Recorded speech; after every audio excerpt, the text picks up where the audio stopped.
structured society, they don't know each other very well.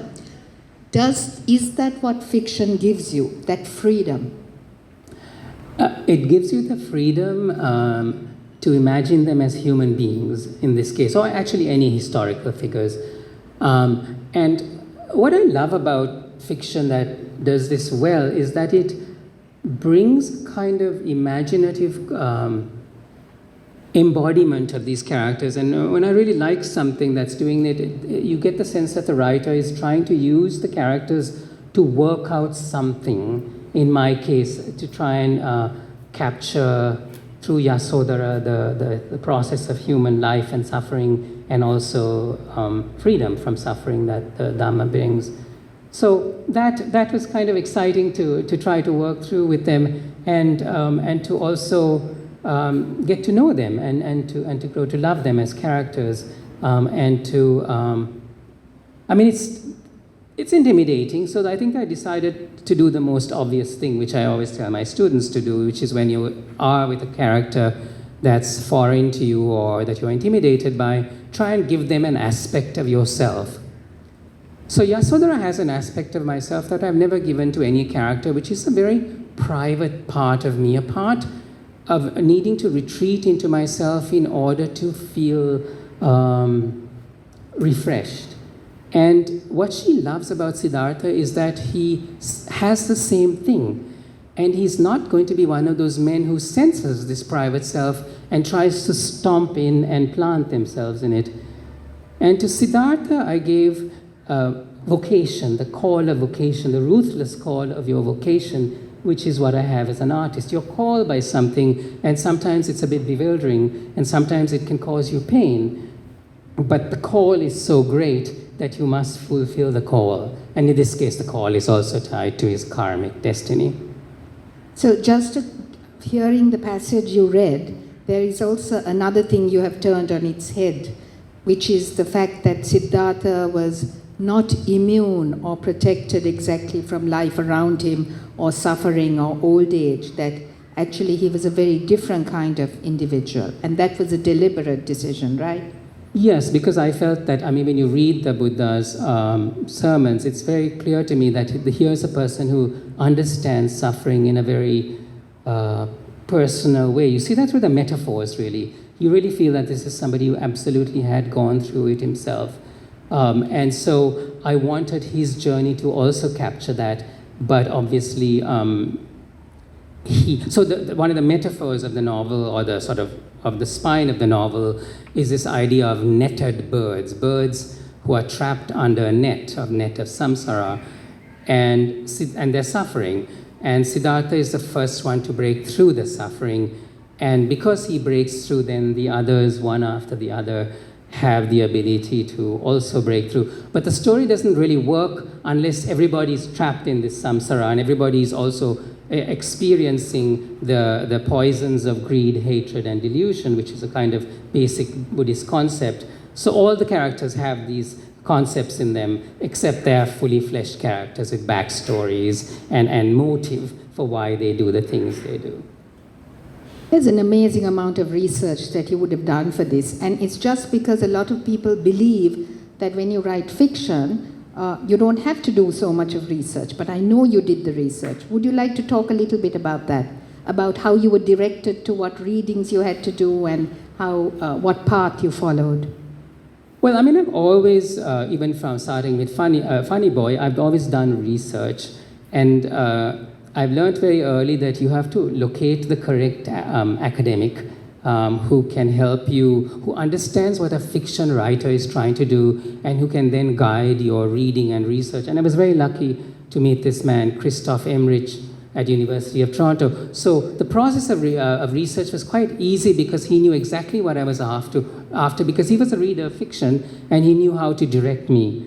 And yes, it was a fair amount of reading, but it's kind of like, you know, before you go for a jog, or before you even go out for your day, you have something to eat because you need to, and once you've digested it, you have the energy to go forward. So it's sort of like that.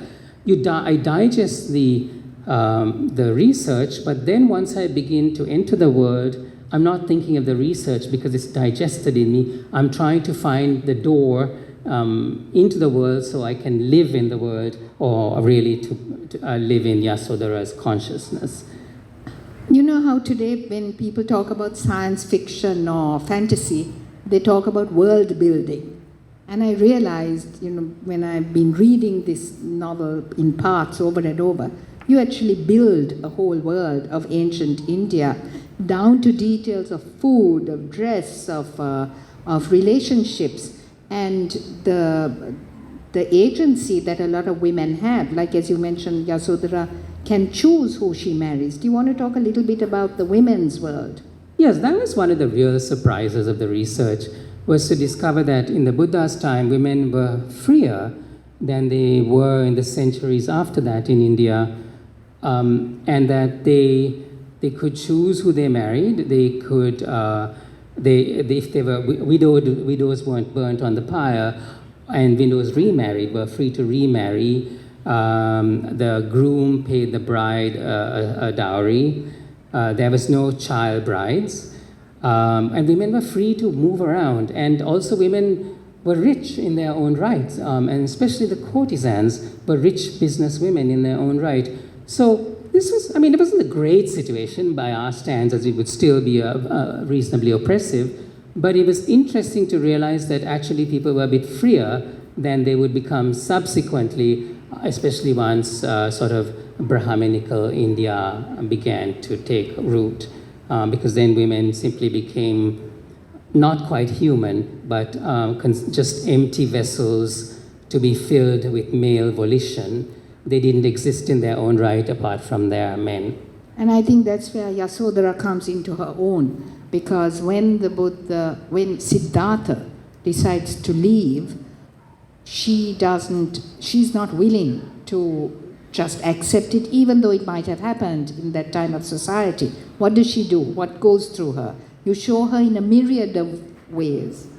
She's shocked, obviously, and then she tries to control him so that she calls on his father and the whole society, her mother, his mother-in-law, his stepmother, to try to stop this from happening. But it's so Buddhist in the sense of its structure, because you can't stop the river from flowing, It's like she waded out and tried to dam the river with her hands. And she realizes that at one time, And because his destiny was huge. It was huge. And so she goes through this anguish, anger, a nervous breakdown, and then from that she begins to come into her own and finding her own way to inhabit the Dhamma. So I wanted that to be the entire journey, but she couldn't get to that journey if she just said, okay, then go and do it, and that's fine. I think she had to travel. You start the book also with the story about the woman and the river and this.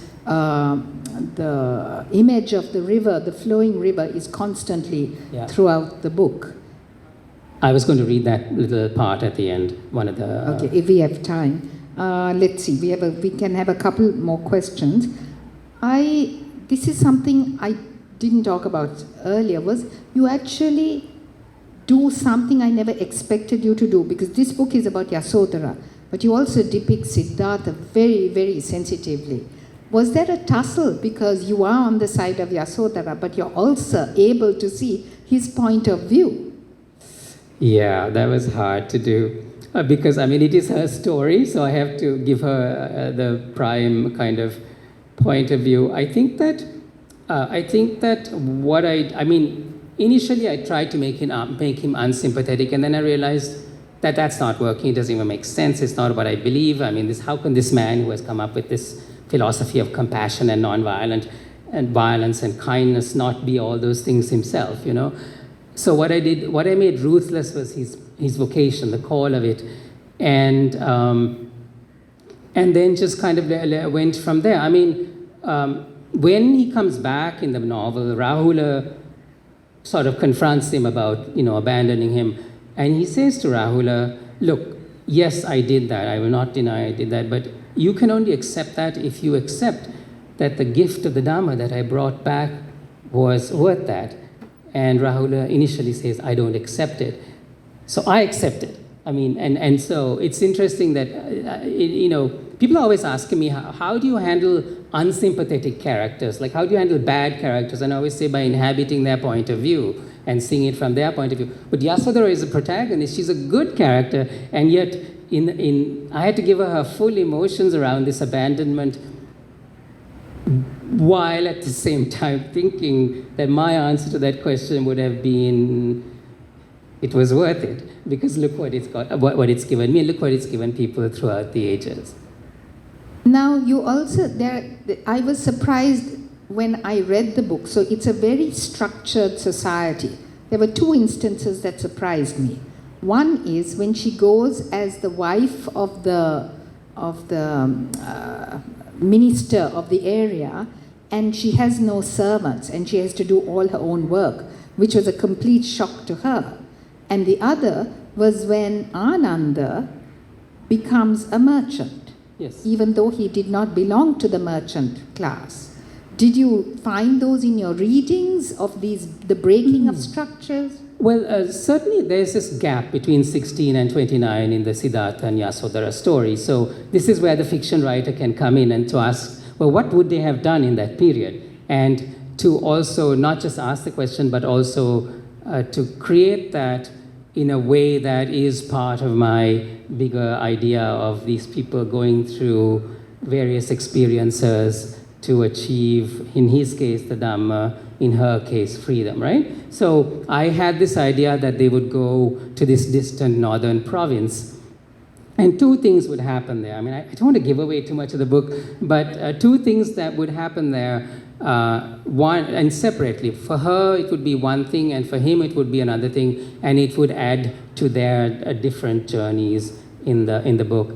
With Ananda, there's not very much about him before he became the Buddha's disciple, but there were two details that really interest me. The first was that he could sew really well, and he used to run sewing circles, and that seemed to me the skill of a traveling man. So I thought, who travels? He's not a soldier, obviously. He could be a merchant, or he could become a merchant, and there's always something about Ananda as the outsider. He's an outsider in some sense, and we see this, like, for example, in his championing of the women,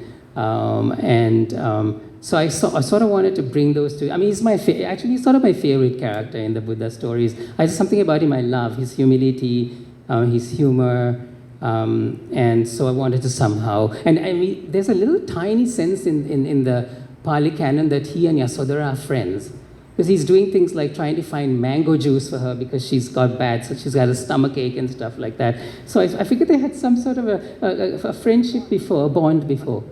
In all your characters are actually very likable.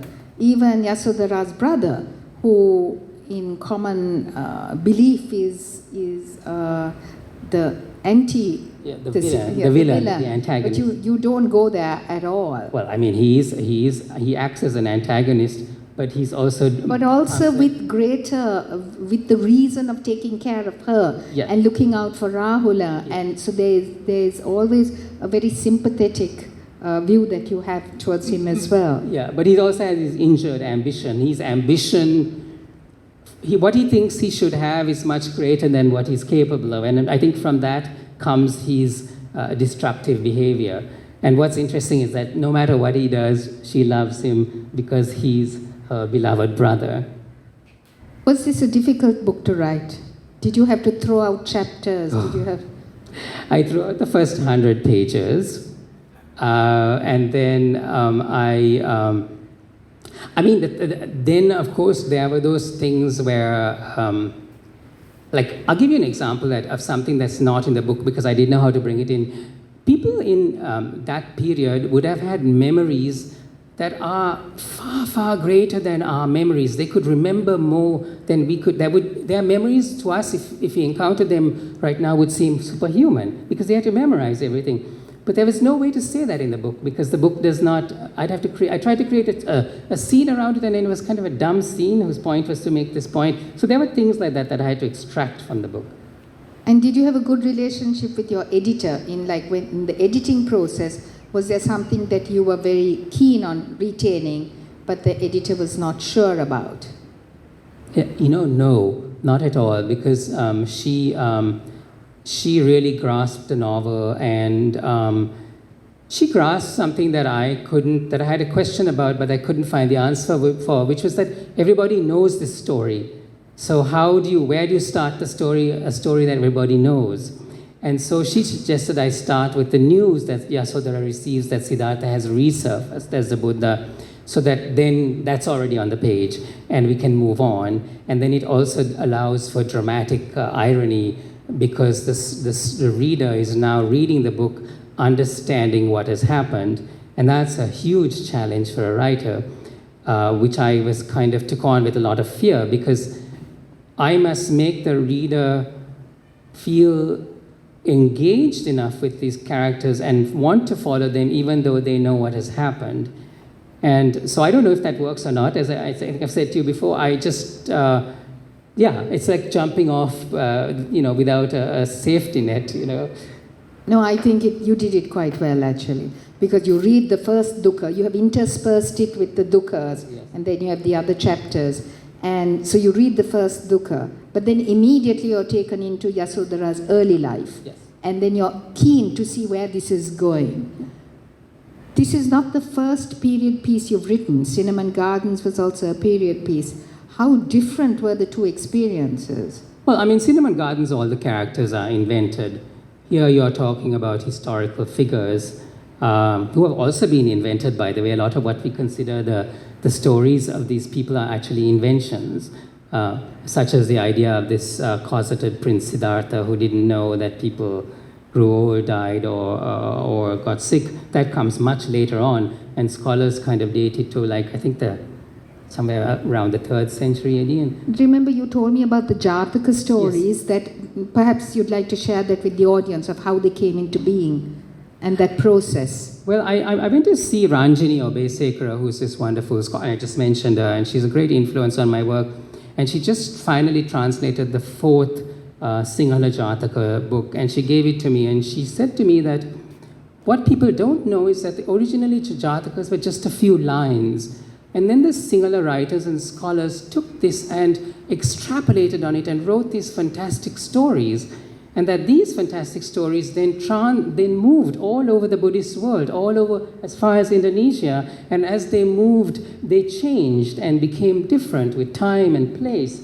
And then she very wonderfully said, and that is what you have done with your wonderful Yasodhara novel. You have created the Yasodhara for our time and place. And I don't think that I've ever had a bigger compliment for the book. And I agree with her. Shyam, shall we open the floor up for questions? And if you don't have many questions, Shyam will read a little bit more. But let's first see. I think I see a question there. Lady in a black t-shirt. Anyone else? And one.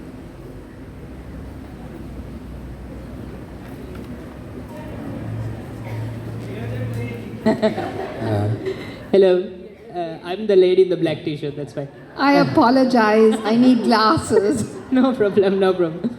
Shyam, yeah, so what I want to ask you is, because I'm a Buddhist and I, much like you, I like the doctrine of it rather than the religious part, but I was very much tempted to imagine Gautama's story when he becomes enlightened and come to see Yashodhara. He abandons enlightenment and comes back to Yashodhara.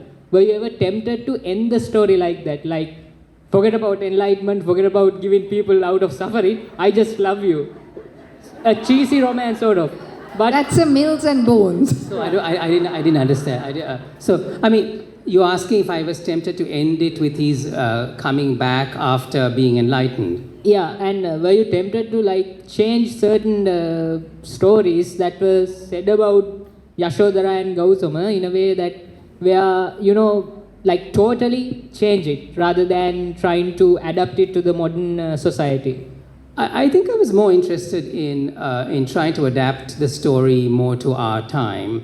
And I think, so when he comes back as the Buddha, once he's the Buddha, I don't inhabit his consciousness, because I think that when somebody becomes enlightened, they move from being ordinary to extraordinary human being, and And so that's when all the magic in the book, or the quote-unquote magic in the book happens, where she doesn't recognize him, even though he looks the same, and where we find out through Ananda that he can foretell what's going to happen. But the Buddha didn't like focusing on that. He didn't like showing of magic. He forbade it among his monks because he said it was a distraction from the Dhamma. So I wanted to honor that idea as well without having him rise into the sky or whatever, because I felt that what was important in his return was the Dhamma, was what he brought to her, and what she rejects and then grudgingly comes around to thinking, well, that's not a bad idea, and yeah. Any other questions? It's one right up. One in front. One right in here. front. Hang on for the mic. Wait for the mic. Sri Lanka being an intolerant country, were you in any way thinking about that? Because people who have talked about Buddha's life and written about it in Sinhala have got